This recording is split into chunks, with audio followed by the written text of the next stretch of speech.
Pakistani army. Hypocrisy thy name. Donald Trump all set to give thousands of dollars worth as much as $38 billion to American farmers, but protests when India tries to protect its farmers. From Nepal to Morocco, Gen Z protests are raging on. We decode right here for you what is behind the violent youth uprising and are there any lessons for India? And at least 4 to 5 fighter aircraft, most likely F-16, because that base happened to be F-16, which would have been under maintenance that time. Along with that, one SAM system, which has been destroyed. IAF chief tells the world and Pakistan just how much destruction did India cause during Operation Sindoor. IAF chief says the Operation Sindoor was a demonstration of India's air power. And this is the India Sense story right here for you viewers. Perplexity AI CEO becomes India's youngest billionaire. Joins the billionaire club. The Chennai boy Arvind breaks the India billionaire record.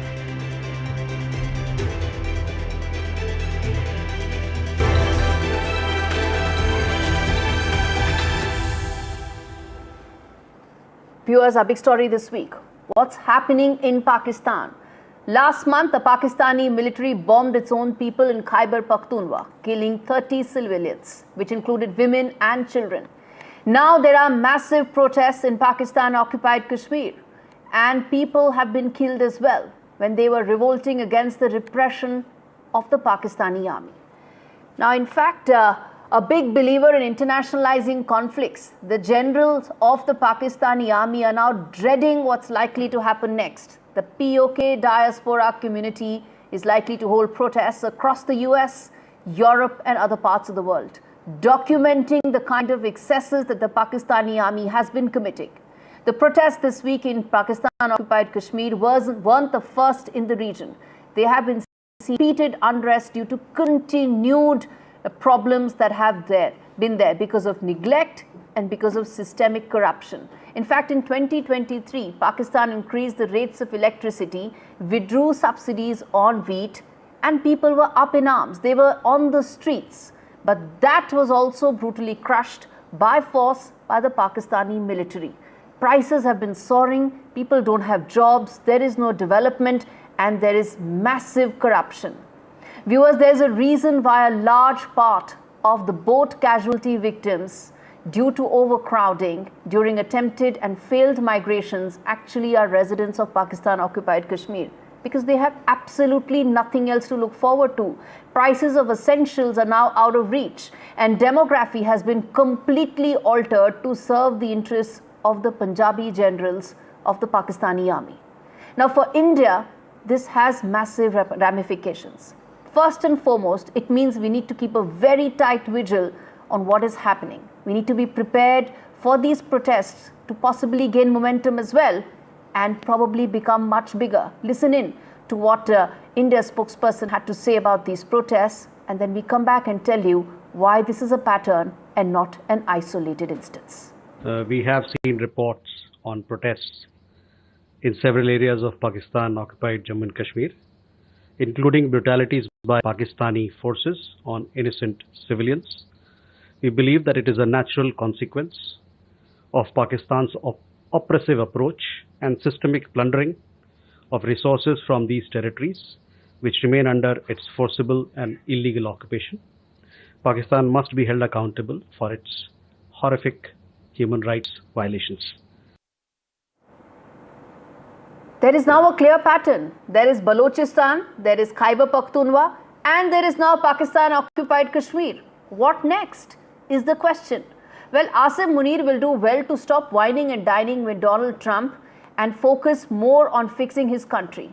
And for starters, he needs to stop bombing his own people and then get in some fixes. Let's get you an important voice to talk more on how this is likely to pan out as far as India is concerned. What will be the ramifications and how should India be preparing for this? Ambassador Rajiv Dogra, who's former Consul General to Karachi, is joining me on the broadcast. Let me start by asking you, Ambassador Dogra, in terms of the possibility of the Pakistani military being able to control these protests? Because this is not an isolated instance. This has not been triggered by something immediate. This is nothing but a pent-up frustration of people seeing nothing, absolutely nothing that's working out for them, and the military adding to their woes. Well, Pakistan has a lot of security forces deployed in the area, and they are not hesitating to shoot directly at people. That's why so many have been killed. So I don't rule out that the rule of the rod will prevail. But the fact is that the delegation that Pakistan had sent to PoK has failed in its mission. The latest reports are that the residents there, or the protesters and their leaders, are not convinced that the Pakistani side is sincere. Basically, to answer the bigger question, this is not a one-off.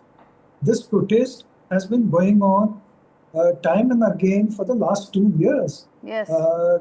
And people have been killed in 2 other protests, similar protests, but this is the biggest of all. And this is really a grassroots protest because the reasons are many. And reasons are really a combination of apathy by the central government of Pakistan, which has got this control over PoK, the discrimination by the Punjabi settlers there, and the loot by both the officers of the Yes. Punjabi Pakistan and also by the Punjabi settlers there, who really are astonishing in number. The total population of PoK, not including Gilgit and Baltistan, is about 4 million plus, out of which the Punjabis account for over 2 million people.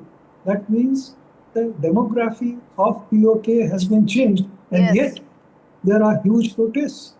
What you are saying is 50% of Pakistan-occupied Kashmir now accounts for Punjabis. Now, this is not an isolated instance. There are protests happening across Pakistan. You take Khyber Pakhtunkhwa, you take Balochistan, now you take Pakistan-occupied Kashmir. Where is this headed? Well, to all practical purposes, they are not connected.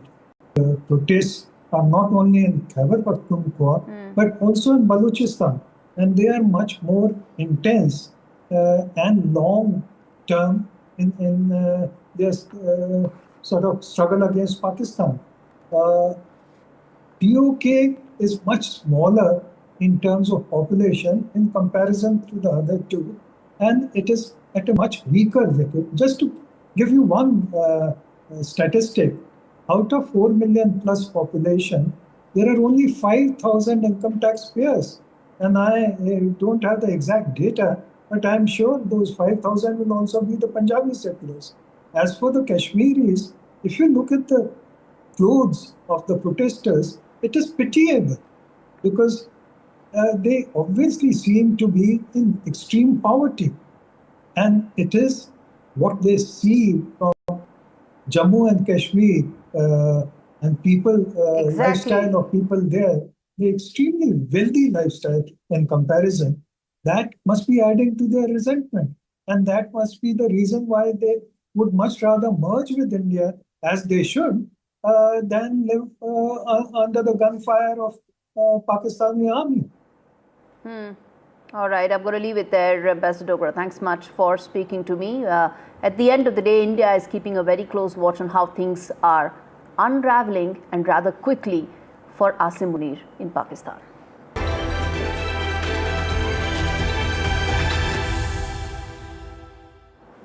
First wide angle story on the show. Well, it will be 2 years since the Gaza war has been raging, viewers, triggered by Hamas's hideous attack on Israel in 2023, 7th of October. And it seems Trump has a solution. Or well, maybe not, who knows. But dubbing it as one of the greatest days ever in civilization, Donald Trump laid out a comprehensive 20-point proposal to end the war in Gaza. It sounded less like a diplomatic framework, more like the wish list of Donald Trump and Benjamin Netanyahu. And soon there were reports circling about more than one formula being shown to more than one party. And suddenly you realize things are not looking the way they were. This report tells you why Gaza peace plan may or may not actually fructify. And what falls apart is not just the peace framework, but also Donald Trump's Nobel ambitions. Take a look.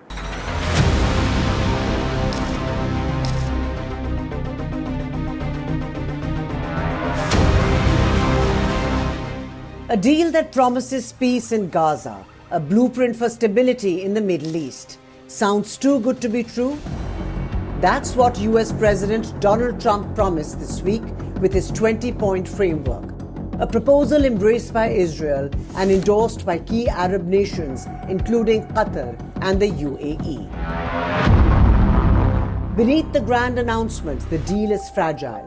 Hamas has yet to approve it, required to disarm and release all 48 hostages, of which only 20 are still alive, and relinquish any role in Gaza's future. Israel, meanwhile, won last-minute changes on troop withdrawals and Hamas disarmament, made without the knowledge of the Arab nations that endorsed the plan. Yet Washington is pushing Israel to make certain compromises. The US proposed deal allows for a credible pathway to Palestinian self-determination and statehood. Hamas uses civilians. An idea Netanyahu firmly rejected in his defiant address to the UN General Assembly last week. Giving the Palestinians a state 1 mile from Jerusalem after October 7th is like giving Al-Qaeda a state 1 mile from New York City after September 11th. This is sheer madness. It's insane, and we won't do it. The plan also fails to mention the West Bank, a clear flashpoint between the two sides as clashes worsen. From handing over of terror-free zones to deployment of the International Stabilization Forces, execution of the deal remains unclear, making it less viable. For President Trump, this is more than peace. His 20-point plan puts him alongside former UK PM Tony Blair at the helm of Gaza's transitional government overseeing reconstruction. What he calls a peace framework looks increasingly like a bid to take control of Gaza.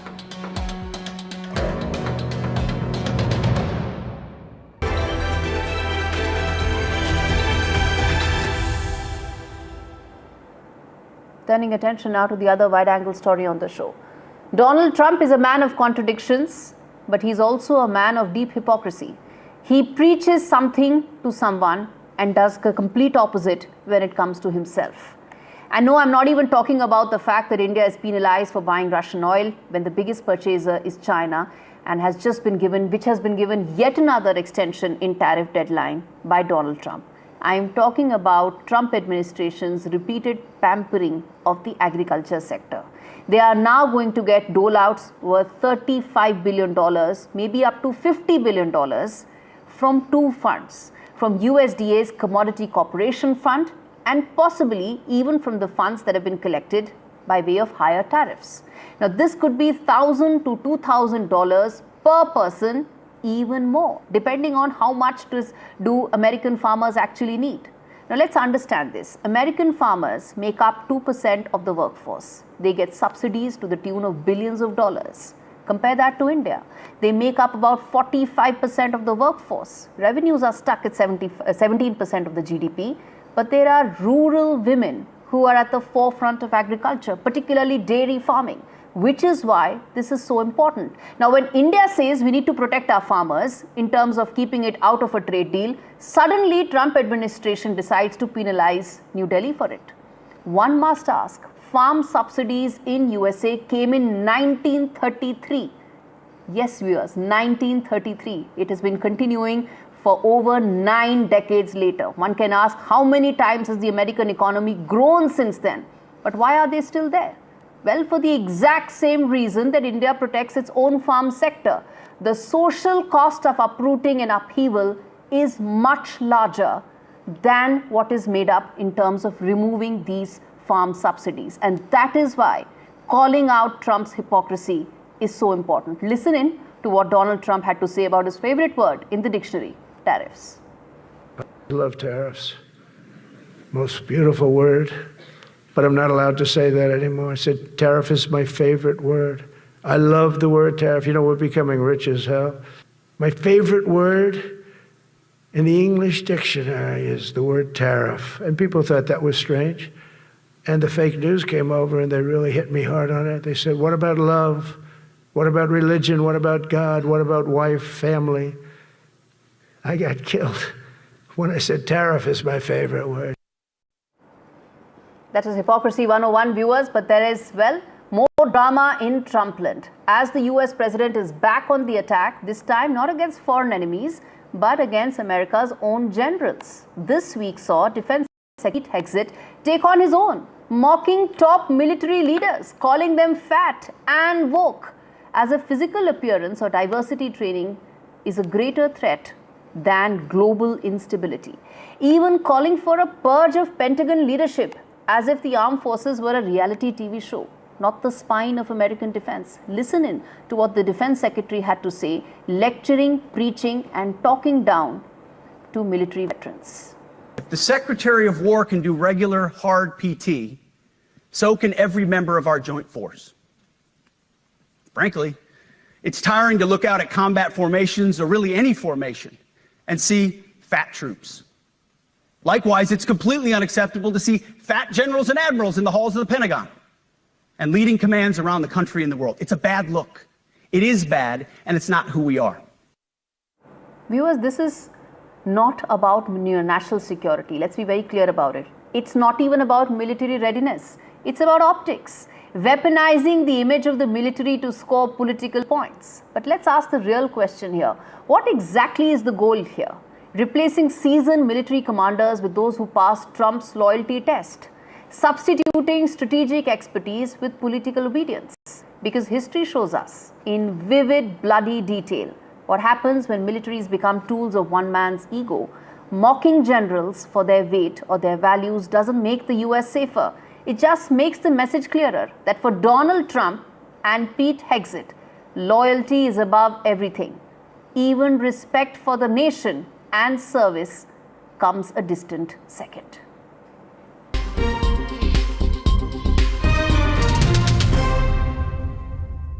Well, viewers, the youth are rising. Gen Z, the first generation to have grown up in the internet age, has become the face of the anti-government protests across countries in the global south, Nepal, Morocco, Madagascar, all of them. What's their superpower? Well, the digital world. Gen Z has managed to mobilize large movements using hashtags, AI-enhanced images, fast-paced videos, along with a healthy dose of sarcasm. This report decodes why is it that the Gen Z are rising and what exactly is their ranks.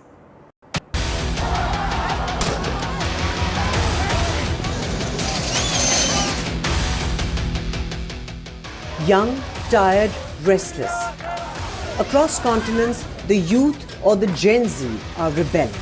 A new generation of protesters has burst into view, demanding justice, accountability, and a future worth staying for. In Nepal, frustration over corruption, nepotism, and broken promises boiled over. Streets filled with furious young protesters. Buildings torched, parliament stormed, a government toppled. The message? They will no longer tolerate corrupt leaders robbing them of their future. Thousands more poured into the streets in Morocco under the banner Gen Z 212. As anger grew over the government's choice to pump billions into building football stadiums for the 2030 FIFA World Cup, while the public suffers from the crumbling healthcare system. The result? Police stations burned down as police clashed with protesters, killing 2. In Madagascar, shortages lit the fuse. No water, no power, collapsing services. Youth, fed up with broken promises, rose in wave after wave, calling for system-wide change. While President Andry Rajoelina was forced to dissolve his government, he refuses to resign as protests rage on, which have killed 22 so far, and left more than 100 injured. These movements share a new playbook. They are leaderless, digital, decentralized. They organize via Discord, TikTok, Instagram, memes, symbols, viral videos. They reject old politics even as they fight for real reform. But the road ahead is rough. Police crackdowns, clashes, arrests, lives lost. Public anger remains, but state power fights back hard. The challenge, turning rebellion into reform, transforming anger into policy. Across Asia, Africa, Latin America, Gen Z is no longer waiting on the sidelines but taking charge. Governments may try to silence them, but a generation that has nothing to lose and everything to fight for cannot be suppressed. And the storm they've unleashed is only beginning. Well, viewers, that's all the time we have in this edition of India Ascent. Thanks so much for watching.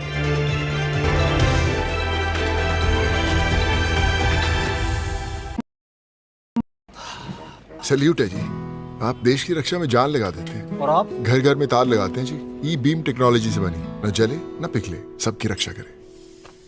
हम सरहद पर लोगों की रक्षा करते हैं और आप देश के अंदर। सैल्यूट तो बनता है जी। अपार अणुशक्ति फायर प्रोटेक्ट वायर, अपार देश का तार। The world's defining stage. Leaders, visionaries, decision makers, confronting the challenges of our time. हमारा प्रयास होगा भारत की सेंचुरी सिर्फ भारत की नहीं बल्कि पूरी मानवता की जीत की सेंचुरी बने। NDTV World Summit 2025, Edge of the Unknown, 17th to 18th October, only on NDTV. Other opposition parties. They argue, I conclude. They deflect, I drill down.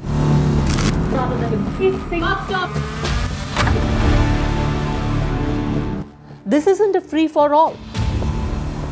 It's a reckoning. No filler, no fog. Only the facts and where they lead. Every night at 9, the case closes because the buck stops here.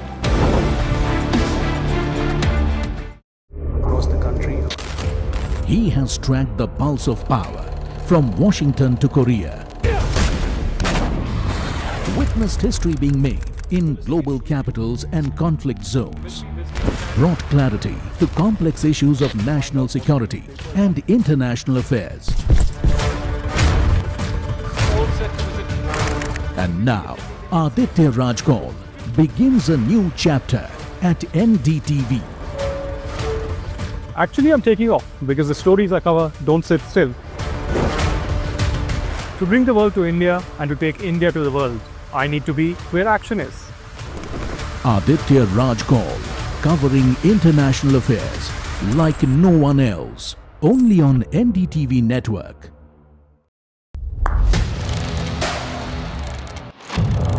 What seems settled for me is unfinished business. So I rewind. I pause, I reflect, I dig, until what's buried stands up to be counted. Breaking ground, not just headlines, the meaning behind them. This is Breaking Ground with me, Vedika Sood.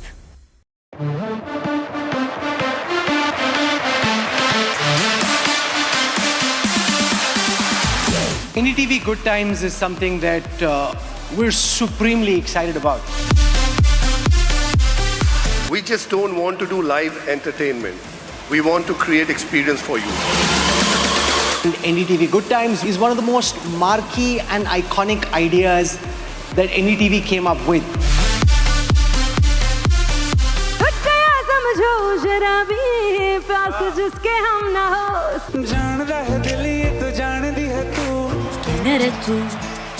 मेरा जो रिश्ता है NDTV के साथ वो बहुत बहुत पुराना है। A.R. रहमान। सोनू निगम के लिए जोरदार तालियां।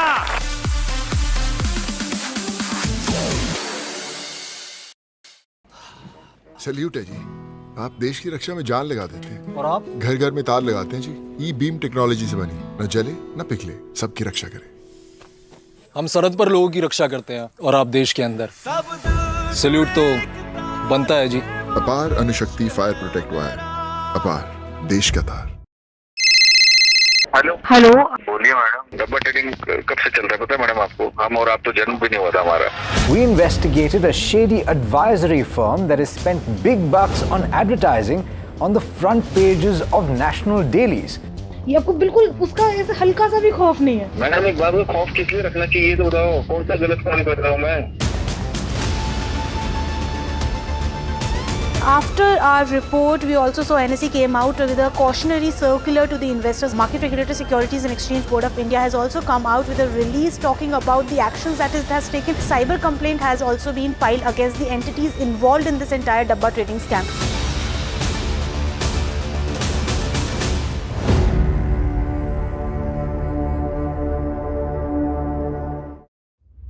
Vanakkam Tamil Nadu.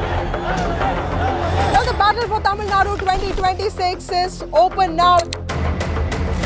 After Chief Minister Stalin rolls up his sleeves and Vijay steps in as a star challenger. This is a mass gathering, not for cash. Meanwhile, a former Chief Minister, Edapadi Palanisamy, begins his fight back. The big comeback campaign by EPS has well and truly begun. These are all the ultimate players, and this is going to be the ultimate test.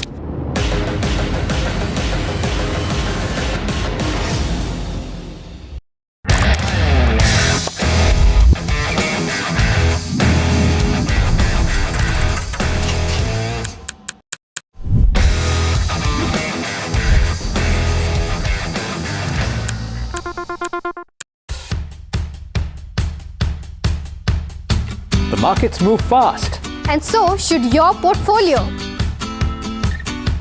Expert insights, real-time stock picks. Do I buy Ola? Should I hold CDSL for the long term? Buy, sell or hold. The answers you need, straight from the experts. Callers from India and across the world. Connect live, ask, decide and invest.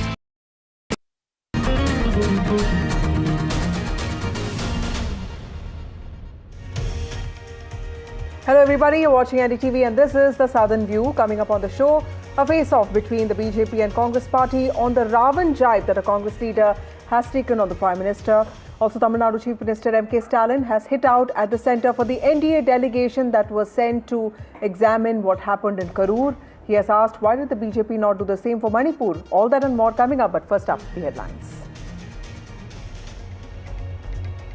Delhi molester Baba in judicial custody till the 17th of October. Patiala House Court has sent Swami Chaitanyanand to judicial custody till the 17th of October.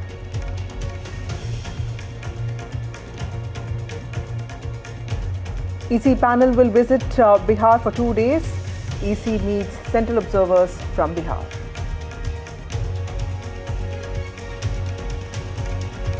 Several dead due to cough syrup in Madhya Pradesh and Rajasthan. Health Ministry has now issued an advisory to states. Health Ministry rules out impurities.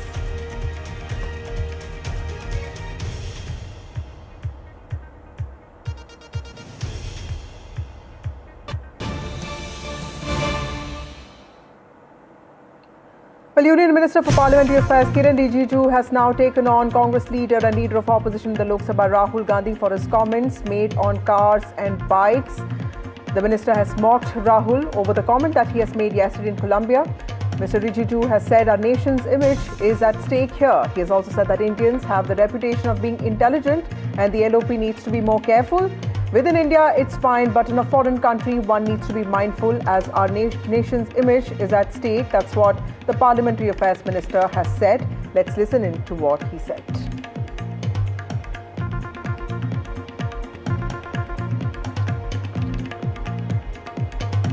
In a motorcycle, when you have an impact, the engine is separated from you. So the engine doesn't hurt you. Whereas in a car, when you have an impact, the engine comes into the car. So the entire car is designed to stop the engine from killing you. ऐसा अद्भुत mechanical engineering का ज्ञान दिया है कि Harley Davidson से लेकर Toyota तक और वॉक्सवैगन से लेकर फोर्ड तक बैठे हुए इंजीनियरों ने मेरे ख्याल से छाती पीटना शुरू कर दिया होगा कि इतना जबरदस्त ज्ञान कहां से आ गया है। बताइए साहब, वो ये बता रहे हैं कि वो डिसेंट्रलाइजेशन है। अरे मेरे भाई, कार 4 व्हीलर है, वो 2 व्हीलर है, 2 व्हीलर में जायरोस्कोप लगा हुआ होता। मुझे लगता है हमारे जैसे अन्य भी जितने लोगों ने मैकेनिकल इंजीनियरिंग में पीएचडी की होगी वो भी अपने को बहुत बौना समझ रहे होंगे राहुल गांधी जी के इस ज्ञान के आगे। और उसमें डिसेंट्रलाइजेशन वो बता रहे हैं। बिल्कुल साहब, डिसेंट्रलाइजेशन होता है, मगर वो 4 व्हीलर है, वो 4 व्हील ड्राइव में डिसेंट्रलाइजेशन होता है, और वो 2 व्हील है। और वो कितना मजेदार बात बता रहे हैं कि साहब वो मोटर बाइक में जैसे ही एक्सीडेंट होता है इंजन अलग हो जाता है, मतलब लगता है जैसे कोई नट बोल्ट से जुड़ा हुआ हो। ये वैसे ही भाव है जैसे वो सोच रहे हैं भारत में ये अलग हो जाएगा, वो अलग हो जाएगा, फला अलग हो जाएगा, ढिमा अलग हो जाएगा। Moving on to the top political story today, Congress leader Udit Raj has sparked a controversy by comparing Prime Minister Narendra Modi to Ravan, even as the country celebrated the festival of Dussehra. He said that Prime Minister is a symbol of modern-day Ravan, and he warned that his golden palace will burn down. The BJP has hit back, claiming that the party leaders, the Congress party leaders, are hallucinating. The party also claimed that the real Ravans are in the Congress party. Now, the Congress party says that insults from such as Balak Buddhi to Pappu imageries, it is the BJP that has often insulted its leadership. So who is at fault here, and does this language even matter to voters anymore, or they think all of this is just normal? That is what we discuss in the course of the next few minutes. We will be joined by a panel of guests, but first let's take a look at some reactions. अभी मोदी जी आधुनिक रावण के symbol हैं, और जिस तरह से अपने सोने का महल बना रहे हैं और जिसमें जाने वाले उसी के वो सोने का महल जलेगा। रावणाचा आज अंत करायचा आहे। नेहमी रावणाचं दहन होतं, आता या पावसामध्ये रावणाचं दहन कसं करायचं? रावणाला जाळायचं की रावणाला बुडवायचा, हा विचार करावा लागेल। या मुंबईमध्ये पाऊस आहे, या मुंबईमध्ये रावणाला बुडवायचा आणि दिल्लीतल्या रावणाला जाळायचा। माननीय उद्धव साहेबांनी शस्त्रपूजा केलेली आहे। शस्त्रपूजा करण्याचा अधिकार हा माननीय हिंदुहृदय सम्राट बाळासाहेब ठाकरे यांच्या शिवसेनेचा आहे। वो जितने भी प्रकार के अपशब्दों का प्रयोग करें, प्रधानमंत्री जी को कितना भी छोटा साबित करने का प्रयास करें, उससे प्रधानमंत्री जी के व्यक्तित्व की गरिमा पर असर नहीं पड़ता। और अपने को कितना भी महान दिखाने का प्रयास करें, उनकी लघुता में गुरुता नहीं दिखेगी। भगवान कृष्ण को इतना बड़ा पर्वत उठाने वाला गिरधर कहिए या छोटी सी मुरली उठाने वाला मुरलीधर, आप बड़े से छोटा भी करने का प्रयास करिए तो महिमा नहीं बदलती। और जो राहुल गांधी और कांग्रेस पार्टी अपने को कहती है कि साहब ये विदेश में जाकर ये हम बोल रहे हैं, वो बोल रहे हैं राहुल गांधी, तो उनके लिए कहते हूं बड़े बड़ाई ना करें और बड़े न बोलें बोल, और रहीमन हीरा कब कहे लाख टका मेरा मोल। मगर ये खानदान का हीरा है या कुछ और है, ये मैं आप लोगों के विवेक पे छोड़ता हूं। We're joined by Congress leader Udit Raj now, the man who has stoked this controversy. We're also joined by Aparajita Sarangi. She's an MP from the BJP. And we have Tehseen Poonawala, political analyst. Thank you all of you for being part of this broadcast. Udit Raj, to you first. Sir, criticism is fine, but Ravan is a demon. He's a symbol of all evils. He abducted a woman. The whole world knows that. When you compare a 3-term elected head of a state with a demon like Ravan, how will you justify that comparison, sir? See, Ravan has had so many evils and disqualifications, and some of evils are resembling to what Modi ji is doing. You see, the way that demonetization was done in the country and bad GST, it destroyed the economy. And not only that, of course, opposition is targeted by all agencies, but not only opposition, but in the party itself, that only 2 people speak and the rest of them are dominated. The person who is proud is not ready to listen to anyone. What does it mean? In 1945, a cartoon was made where Golwalkar and Samarthad Mukherjee and Savarkar. Sorry, Savarkar and Samarthad Mukherjee are aiming at Gandhiji, Subhash Chandra Bose and Patel, and that cartoon it was portrayed. So what happened? In 1945, when the country was not free at that time, there was so much of expression, of freedom of expression, that it could allow. And they can do anything. They could do even to Gandhiji also. Who are they?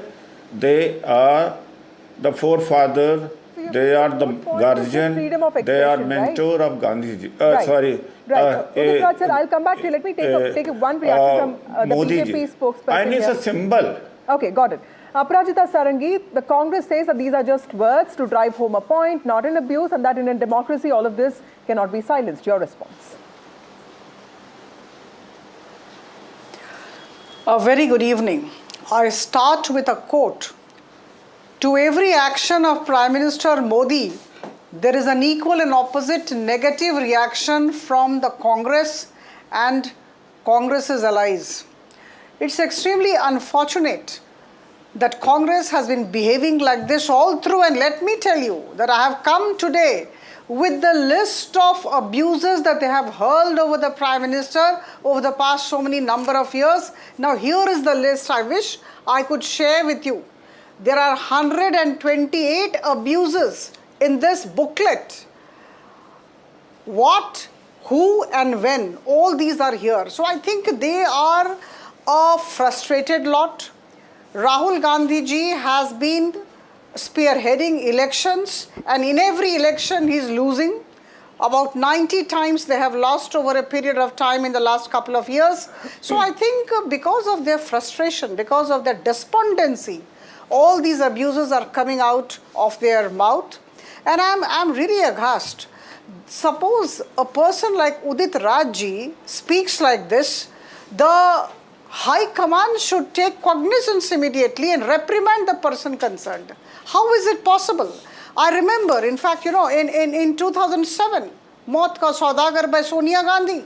2017, Neech Admi by Manishankar Iyer. And every time this happens, Sri Mallikarjun Kharge also does not actually, prevent himself from hurling abuses. So who actually takes cognizance? Who will take cognizance if the High Command and the President of the party are themselves engaged in this kind of, I would say, this kind of hobby persuasion? Okay. I will call this a favorite hobby of the Congress. Okay.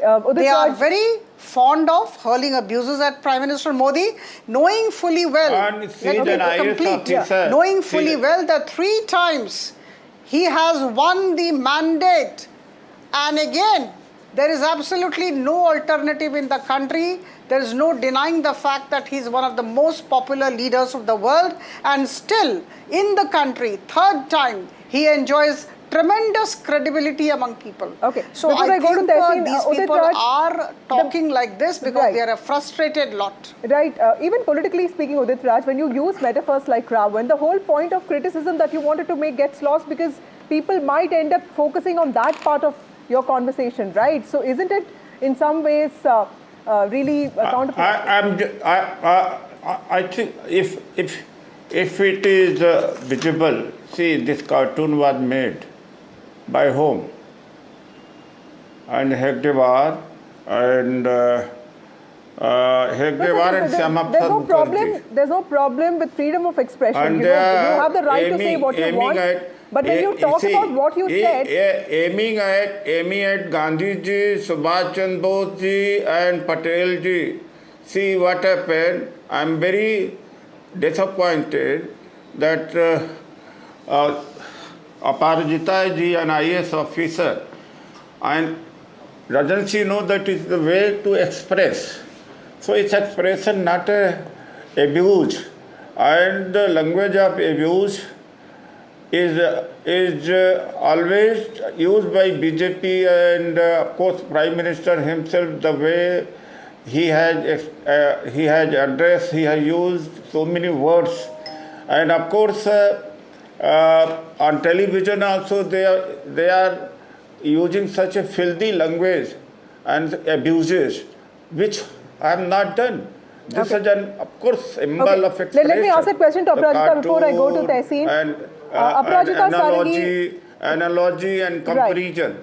Udit Raj, the Congress spokesperson, saying that the BJP... I'm very surprised that she's... Yeah, BJP also uses a lot of these words. In fact, the Congress has written 5 times to the Home Minister in the last few weeks saying that some spokesperson from Kerala, BJP spokesperson from Kerala, has also been issuing death threats to Rahul Gandhi. So do you think it goes both ways, or do you think it's the Congress party that makes a lot of these abusive statements?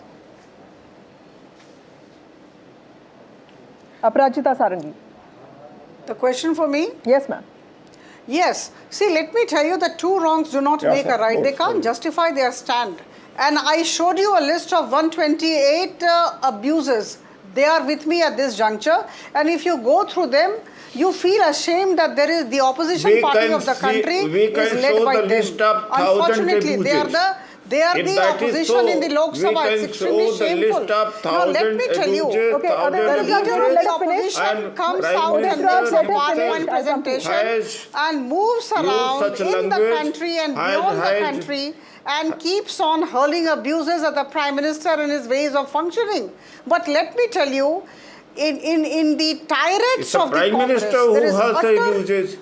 there is utter absence of content.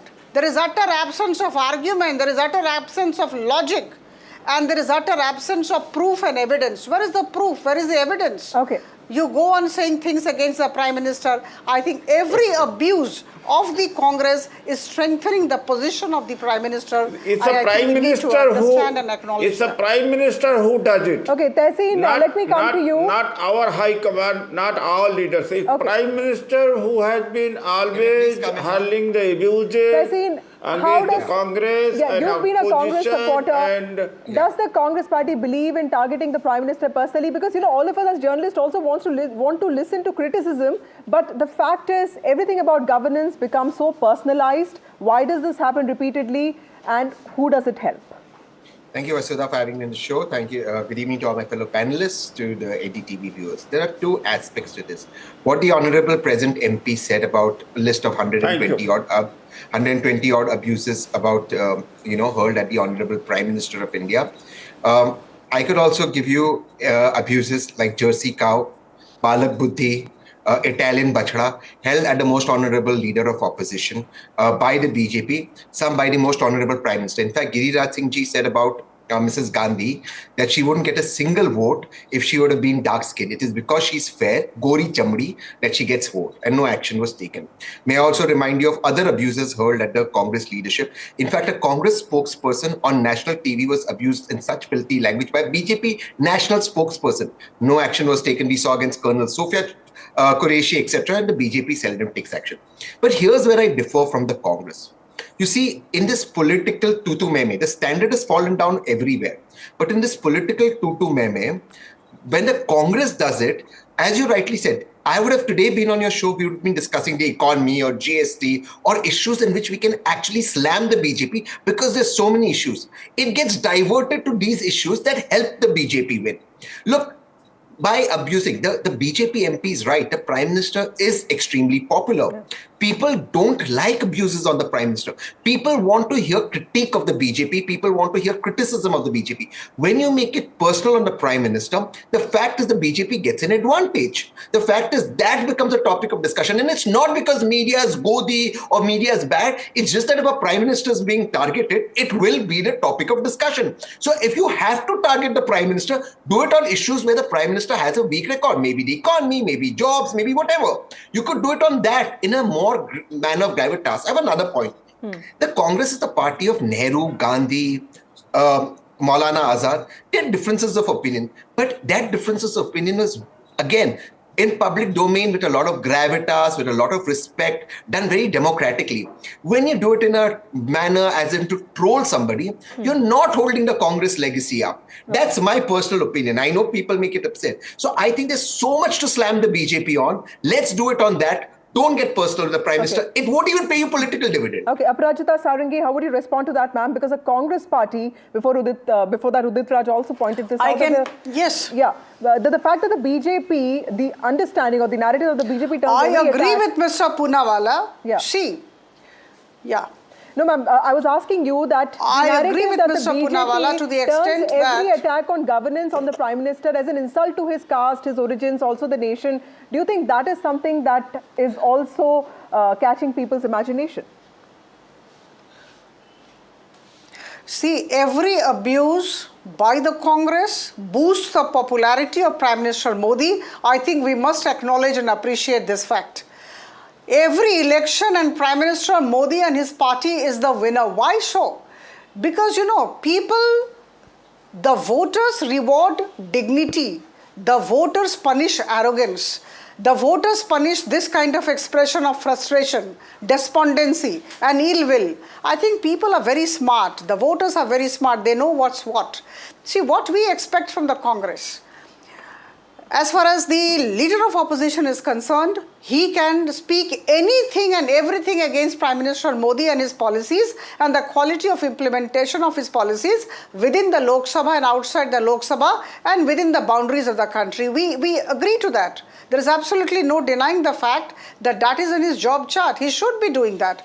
But then, when we say these things, there has to be maryada. We cannot cross the Lakshman Rekha. Extremely important. And two wrongs do not make a right, I reiterate.